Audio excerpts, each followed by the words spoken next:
कौन थी वो साधारण लड़की जिसके गीत सुनने के लिए स्वयं भगवान जगन्नाथ रात में बैंगन के खेतों तक पहुंच गए।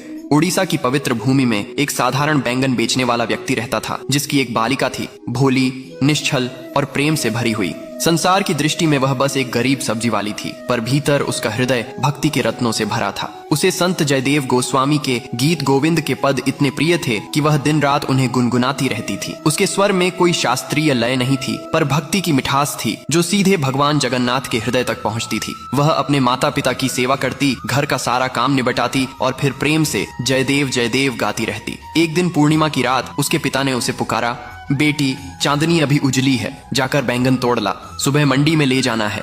वह उनींदी आंखों से उठी, लेकिन मुख पर वही भक्ति का गीत था। वह खेत में पहुंची और गुनगुनाते हुए बैंगन तोड़ने लगी। उसके हर शब्द में प्रेम का झरना बह रहा था और वही प्रेम भगवान जगन्नाथ को खींच लाया। वे अपने दिव्य स्वरूप में उस खेत में पहुंचे, उस बाला के पीछे पीछे नाचते हुए जैसे एक प्रेम मग्न बालक हो। उनके पीताम्बर के रेशे बैंगन के कांटों में उलझते रहे, पर उन्हें होश कहाँ था।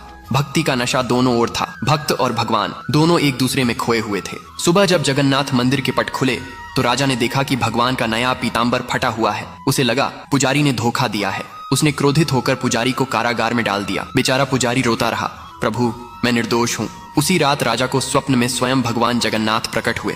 वे बोले, राजन, पुजारी निर्दोष है। मेरा पीताम्बर तो बैंगन के कांटों में उलझ गया था जब मैं अपने भक्त की भक्ति सुनने गया था। उस बालिका की गायन भक्ति ने मुझे बांध लिया था।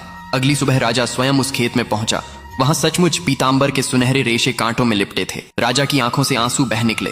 उसने पुजारी को सम्मान के साथ मुक्त किया और प्रण किया कि गीत गोविंद का पाठ अब प्रतिदिन भगवान जगन्नाथ के समक्ष होगा।